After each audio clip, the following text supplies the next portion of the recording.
Music live video បែបនេះគឺងាយស្រួលធ្វើខ្លាំងមែនតើហ្មងតោះមកមើលពីរបៀបធ្វើមួយខ្ញុំទាំងអស់គ្នាវីដេអូហ្នឹងខ្ញុំកាត់រហូតដល់រយៈពេល10នាទីជាងប៉ុន្តែ edit ចុះ edit ឡើងទៅវានៅសល់តែប៉ុណ្ណឹងតែ3នាទីបងអញ្ចឹងបងជួយមើលឲ្យដល់ចប់ទៅបងចេះធ្វើពីរបៀបហ្នឹងពីដើមដល់ចប់បន្ទាប់ពីយើងដាក់រូបភាពរបស់យើងហើយបងត្រូវសេរីទំហំហ្នឹងបងផុសនៅក្នុង TikTok គឺបងសេរីទំហំចូលទៅក្នុង TikTok ហ្នឹងពិតទៅរបៀបធ្វើលម្អិតនីមួយៗហ្នឹងគឺខ្ញុំមានផុសវីដេអូមួយដាច់ពីគ្នាឯងតែបើសិនជាបងមើលអត់តាន់បងអាចចូលមើលវីដេអូមួយបានលម្អិតបើសិនជាបងចេះ edit វីដេអូហើយបងគ្រាន់តែចង់បាន tip ពីខាងខ្ញុំទេបងអាចមើលវីដេអូមួយនេះបានអញ្ចឹងសម្រាប់អ្នកដែលគាត់ចេះស្រាប់ហើយគឺងាយស្រួលតែសម្រាប់បងណាដែលគាត់អត់ចង់ចំណាយពេលមក edit វីដេអូអីទេបងអាចយក template ដែលខ្ញុំបានផុសនៅលើ CapCut ផ្ទាល់ហ្មង free ហ្មងបងប៉ុន្តែដោយសារតែវា support ជាមួយនឹង font ដែលយើងបានដាក់ចូលហ្នឹងគឺខ្ញុំក៏ remove font ខ្មែរដែលមាននៅលើវីដេអូហ្នឹងគឺចេញទាំងអស់អញ្ចឹងមានន័យថានៅសល់តែបទចម្រៀងជាមួយនឹងរូបភាពឯបងអាចចូលទៅក្នុង CapCut ហើយ search រកពាក្យថាបងស្រឡាញ់អូនទេហ្នឹងអាចនឹងឃើញហើយពួកអី template ហ្នឹងក៏ខ្ញុំធ្វើជាលើកទី1លើកដំបូងដូចគ្នាហើយខ្ញុំមិនដឹងថាវាដើរអត់ទេណា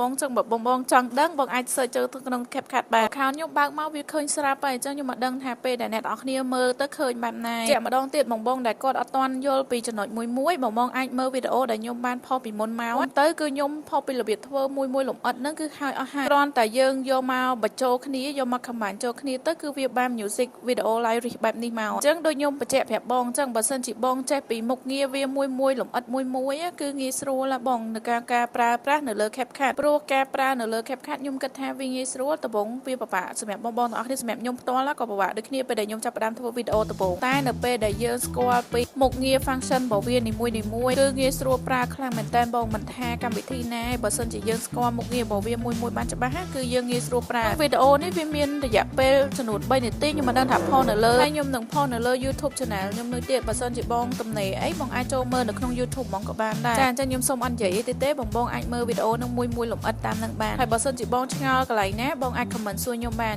ពេលទំនេរខ្ញុំនឹងធ្វើវីដេអូប្រាប់បងវិញ